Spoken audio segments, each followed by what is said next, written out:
तो जय हिंद दोस्तों, स्वागत है आप सभी का एक बार फिर से मेरे YouTube channel dream job education में। और इस क्लास में हम करने वाले हैं उत्तर प्रदेश के लोकगीत, नृत्य और मेले। इम्पोर्टेंट क्लास है, बहुत ज़्यादा इम्पोर्टेंट क्लास है, क्योंकि देखिए 10 शिफ्ट होने वाली है। 10 में से भी कम 7 शिफ्ट में इन टॉपिक से, जो 3 टॉपिक हैं लोकगीत, नृत्य और मेले, इनसे आपको क्वेश्चन देखने के लिए मिलेगा उत्तर प्रदेश जीके के प्रोस्पेक्ट से। कल की बात करूं तो कल के लिए एक और इम्पोर्टेंट क्लास मैंने आपके लिए बनाई है, जिसमें पिछले 7 महीने का करंट अफेयर, और ये क्लास जो होगी ये 2 पार्ट में डिवाइड करूंगा। तकरीबन 1-1.25 घंटे की क्लास होने वाली है, तो 2 पार्ट में क्लास लेकर आऊंगा। कल यानी कि 4 अगस्त को इस क्लास को मैं 10 बजे 10 AM पर तकरीबन लाइव आएंगे। लाइव ही क्लास होगी ये, तो इसमें मैं आपको सारे क्वेश्चन करा दूंगा और इससे अलग आपको कुछ और पढ़ने की आवश्यकता भी नहीं है। 2 क्लास जरूर कराऊंगा, लेकिन 2 क्लास से पहले ही आपको पीडीएफ में टेलीग्राम पर प्रोवाइड करा दूंगा। आपने चाहे तो पीडीएफ से तैयारी कर लेना, चाहे क्लास से बहुत सारी चीजें एक्स्ट्रा फैक्ट जो मैं बताऊंगा उनको समझकर अपनी तैयारी कर लेना। सबसे पहले बात करते हैं, देखिए संगीत से संबंधित ग्रंथों की बात करें, जो हमारे वेद हैं तो 4 वेद हैं। 4 वेद में से जो साम वेद है उसको संगीत का जनक माना जाता है, और ये प्राचीन इतिहास की बात रही है। वही बात करें भरत मुनि की, भरत मुनि ने लिखा है नाट्य शास्त्र। तो कभी भी क्वेश्चन पूछे कि नाट्य शास्त्र जो है ये किसके द्वारा लिखा गया है, तो भरत मुनि के द्वारा लिखा गया, और इसको कहा जाता है संगीत की बाइबल। तो बाइबल भी पूछे किस ग्रंथ को कहा जाता है, नाट्य शास्त्र को कहा जाता है। भारत के अंदर शास्त्रीय नृत्यों की बात करें तो ये 8 प्रकार के शास्त्रीय नृत्य होते हैं। यूपी की बात करें तो यूपी में एकमात्र है जो कथक है। देखिए यहां बहुत बच्चे कंफ्यूज हो जाते हैं, कथक और कथकली। आप मैप से समझ सकते हो, यहां पर है कथकली और यहां पर है कथक। जो कथक है ये उत्तर भारत का, जैसे ये उत्तर भारत हो गया, दक्षिण हो गया, ये पूर्व हो गया और ये पश्चिम हो गया। पश्चिम की बात करेंगे तो इस तरह से उत्तर भारत में परफॉर्म होने वाला एकमात्र नृत्य उत्तर प्रदेश के अंदर होता है, वो है कथक। वही पूर्वोत्तर भारत की बात करें, पूर्वोत्तर भारत में जो 7 सिस्टर स्टेट होते हैं उसके अंदर जो परफॉर्म होते हैं, एक तो मणिपुरी होता है, मणिपुरी यानी कि मणिपुर के अंदर होता है, और एक असम के अंदर होने वाला है जो सबसे नया है, सतरिया। इसको ऐसे भी याद रख सकते हो, सबसे नया कौन सा है, तो ये आ जाएगा सतरिया। वही बात करें दक्षिण पूर्व वाले क्षेत्र में कौन कौन से होते हैं, तो ये 2 परफॉर्म होते हैं, एक तो ओडिशा जो उड़ीसा के अंदर होता है, ओडिसी मतलब उड़ीसा के अंदर होता है, दूसरा हो जाएगा कुचिपुड़ी।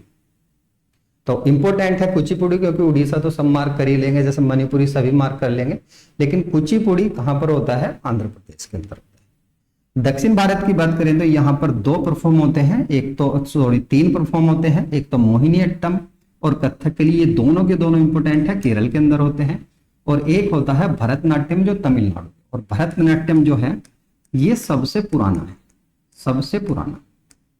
तो सबसे पुराना पूछेगा ये आ जाएगा भरतनाट्यम, और सबसे नया पूछेगा तो सतरिया आ जाएगा। तो उम्मीद करता हूं कि ये सभी फैक्ट आपकी समझ में आ गए।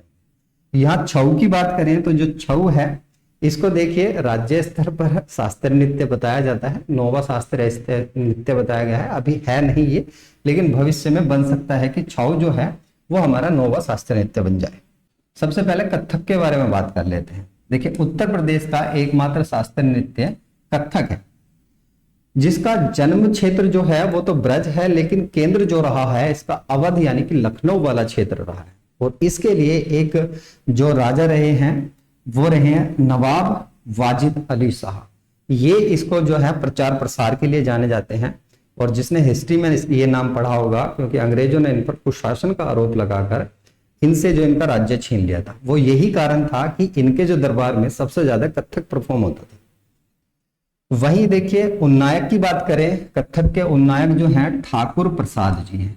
पूछे कौन है इसके उन्नायक, तो ठाकुर प्रसाद जी हैं। ठुमरी गायन का प्रवेश इसके अंदर किसके द्वारा कराया गया था, तो बिंदादीन महाराज जी के द्वारा ठुमरी गायक का प्रवेश कथक के अंदर किया गया था। प्रसिद्ध घरानों की बात करें तो प्रसिद्ध घराने इसके 2 घराने हैं, एक तो लखनऊ घराना है और दूसरा आ जाएगा बनारस घराना। इनके अलग अलग कलाकार हैं, प्रमुख कलाकार शंभू महाराज, लच्छू महाराज और बिरजू महाराज।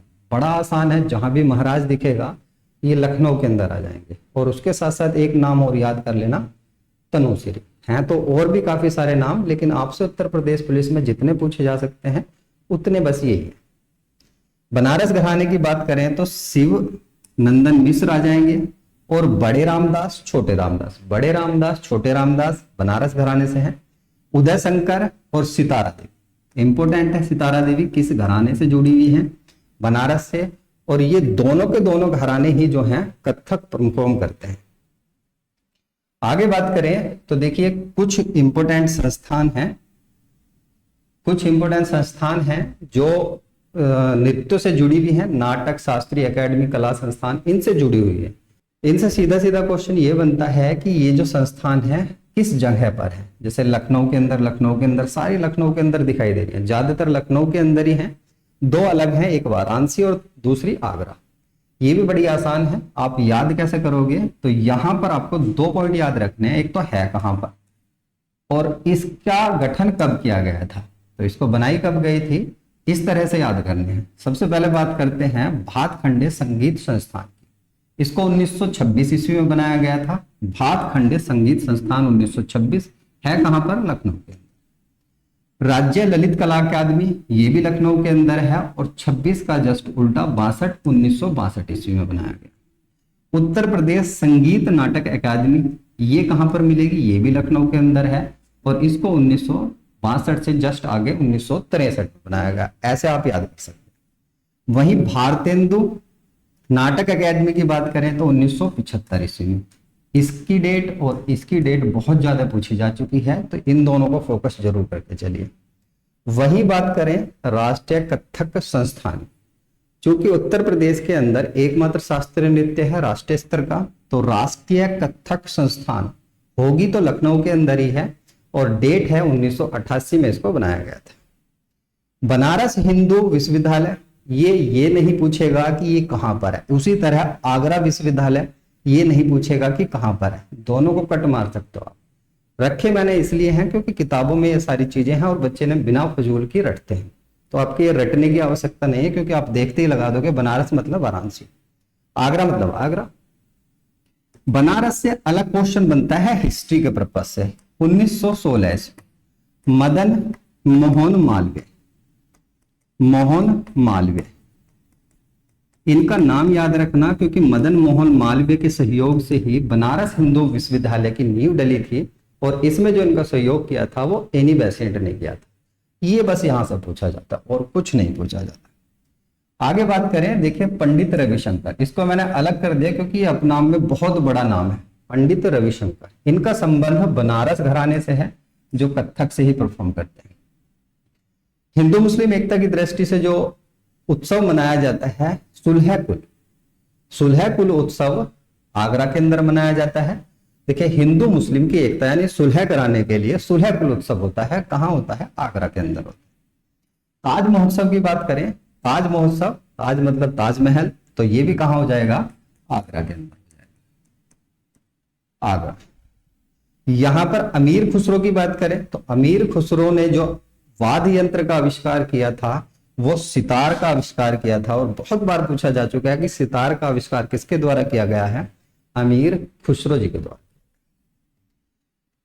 अब यहां से स्टार्ट हो जाते हैं भाई प्यारे बच्चों आपके लोक नृत्य। लोक नृत्य हम करेंगे, और देखिए सबसे ज्यादा जो प्रचलित है उत्तर प्रदेश के अंदर, सबसे ज्यादा प्रचलित नौटंकी है, और इसका जो जिक्र मिलेगा आपको आईने अकबरी में मिलेगा। ये किसके द्वारा लिखी गई पुस्तक है? अबुल फजल के द्वारा, अबुल फजल। तो अबुल फजल ने आईने अकबरी लिखी है, और उसी में हमें इसके प्रमाण मिलते हैं कि नौटंकी जो है उत्तर प्रदेश के अंदर परफॉर्म होता था। तो सबसे ज्यादा प्रचलित है नौटंकी। ब्रज क्षेत्र की बात करें तो ये जो हम लोक नृत्य पढ़ेंगे इनको क्षेत्रों के हिसाब से बांटा गया है। जैसे ब्रज क्षेत्र हो गया, अवध बुंदेलखंड का क्षेत्र हो गया, तो इन सभी क्षेत्रों में कौन कौन सा परफॉर्म होता है आपसे ऐसे ही पूछा जाता है। पर्टिकुलर जो आपका जिला है उससे कौन सा पूछा जाएगा वो भी मैं आपको बता दूंगा।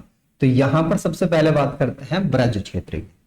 ब्रज क्षेत्र में चरकुला हो जाएगा, रासलीला हो जाएगा, झूला हो जाएगा, लठमार होली हो जाएगा, मयूर नृत्य, कीर्तन और घड़ा नृत्य, ये कुछ इंपॉर्टेंट है, जिसमें आपका चरकुला वेरी वेरी इंपॉर्टेंट है, बहुत बार पूछा जा चुका है। और उसके साथ साथ ये आ जाएगी लठमार होली। लठमार होली तो ये इंपॉर्टेंट है आपका, ये दोनों तो आपको याद होने चाहिए। बाकी ब्रज क्षेत्र के याद करने के लिए सिंपल सी ट्रिक है, ब्रज से जो बिलोंग करते थे वो कृष्ण जी करते थे, और कृष्ण जी से रिलेटेड जैसे झूला, रासलीला, मयूर, कीर्तन, घड़ा, तो ये सभी जो हो जाएंगे ये हो जाएंगे ब्रज क्षेत्र के। चरकुला की विशेषता है कि ये देखिए होली के अवसर पर होता है, तो कई बार ऐसे भी क्वेश्चन बन जाता है कि होली के अवसर पर परफॉर्म होने वाला नृत्य कौन सा है, तो ये आ जाएगा आपका चरकुला। इस पर क्या होता है, महिलाएं जो हैं सिर पर लकड़ी के बड़े बड़े बहुस्तरीय क्या है गोलाकार पिरामिड रखती हैं, पिरामिड रखकर उसमें क्या रखती हैं 108। तो ये भी पूछ लिया जाता है कि 108 दियों के साथ परफॉर्म किया जाने वाला लोक नृत्य कौन सा है, चरकुला है। वही लठमार होली की बात करें तो ब्रज क्षेत्र के अंदर आ जाएगा। घड़ा नृत्य की बात करें तो घड़ा नृत्य जो है देखिए ये रथ के पहिए पर खड़ा होकर किया जाता है। मयूर नृत्य, मयूर के जैसे जो है मयूर पंखों के वस्त्र धारण कर। झूला नृत्य अभी जैसे सावन चल रहा है तो सावन महीने में ही परफॉर्म किया जाता है। लठमार होली पर्टिकुलर क्षेत्र भी कई बार पूछ लेता है। बरसाना, तो ये बरसाना नामक जगह पर होती है मथुरा के अंदर, मथुरा। तो ऐसे भी इसको आप याद कर सकते हो, कई बार पूछ ले कि कहां पर होती है, मथुरा के अंदर या ब्रज क्षेत्र बरसाना में। बुंदेलखंड की बात करें, बुंदेलखंड जो है इसके अंदर 7 जिले जो हैं यूपी के आते हैं, और 6 जिले जो हैं इसके अंदर ये आ जाएंगे एमपी के। इन दोनों को मिलाकर बुंदेलखंड क्षेत्र कहा जाता है। ये है बुंदेलखंड क्षेत्र, मध्य प्रदेश, हालांकि इसके अंदर अभी यूपी वाला क्षेत्र नजर आ रहा है, यूपी और आपका मध्य प्रदेश, इनको मिलाकर बुंदेलखंड हो जाता है। इसके अंदर कौन कौन से होते हैं, तो ख्याल नृत्य पुत्र के जन्मोत्सव पर होता है, सोरा या शोर नृत्य ये फसल की कटाई पर होता है, पाई डंडा इंपॉर्टेंट है, जरूर याद करिए, कोई सा याद हो ना हो। वैसे ख्याल, पाई डंडा और राई ये तीनों के तीनों इंपॉर्टेंट है। इसमें पाई डंडा बुंदेलखंड में डांडिया है, एक तरह से जैसे गुजरात के अंदर डांडिया होता है उसी तरह से परफॉर्म होने वाला नृत्य है ये आपका पाई डंडा। राई की बात करें, ये एक तरह से मयूर नृत्य है, जो हमने अभी यहाँ पर देखा ना, यहाँ पर मयूर नृत्य है, लेकिन बस ये राई नृत्य के नाम से परफॉर्म होता है कुम्हार समाज के द्वारा। ये घोड़ा नृत्य है ना कि घड़ा, यहाँ पर हमने घड़ा नृत्य पढ़ा है, घड़ा नृत्य, और यहाँ पर जो है घोड़ा नृत्य है, ये लकड़ी का घोड़े के साथ किया जाता है। तो ये कुछ नृत्य हैं जो आपने बुंदेलखंड के याद रखने। पूर्वांचल क्षेत्र की बात करें, जो पूर्वांचल का क्षेत्र है, ये जो क्षेत्र है पूर्वांचल का, तो इस वाले जो क्षेत्र में होता है ये, इस वाले क्षेत्र में कट घोड़वा नृत्य होता है, झूमर नृत्य इंपॉर्टेंट है, वेरी वेरी इंपॉर्टेंट है, और डोमकच इंपॉर्टेंट नृत्य है, विदेश या धोबिया नृत्य। और शिव की जो बारात है, जो भूत प्रेत के रूप में बनकर जाए जाते हैं, तो ये नृत्य भी कहां पर परफॉर्म होते हैं, पूर्वांचल क्षेत्र में। एक इंपॉर्टेंट और है छोलिया नृत्य। तो हो सकता है ये आपको याद करने में थोड़ा सा कॉम्प्लिकेटेड लगे, लेकिन 2 से 3 बार यदि आप इस पीडीएफ में देखोगे तो ये आपका आराम से याद हो जाएंगे, कोई इतना हार्ड पोर्शन नहीं। उसके बाद बात करें अवध का क्षेत्र। अवध का क्षेत्र ये वाला क्षेत्र हो जाएगा भाई प्यारे बच्चों, ये जो क्षेत्र है ये अवध का क्षेत्र है।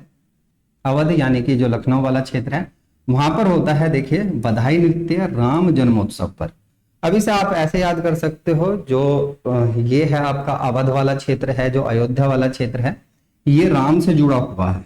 तो राम से जुड़ा हुआ, राम से जुड़े हुए जितने भी नृत्य होंगे तो ये भगवान राम से जुड़े हुए ये हो जाएंगे अवध वाले क्षेत्र पे।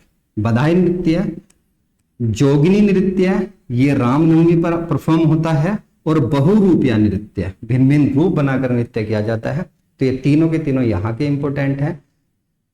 नेक्स्ट की बात करते हैं मिर्जापुर और सोनभद्र वाले क्षेत्र। मिर्जापुर और सोनभद्र का क्षेत्र आ जाएगा आपका यहाँ पर, ठीक है। इसमें आ जाएगा कर्मा। हालांकि जो कर्मा है ये झारखंड का है, झारखंड के अंदर स्टेट के उससे पूछेगा, स्टेट वाइज पूछेगा कि कौन से स्टेट में परफॉर्म होता है, तो झारखंड के अंदर होता है।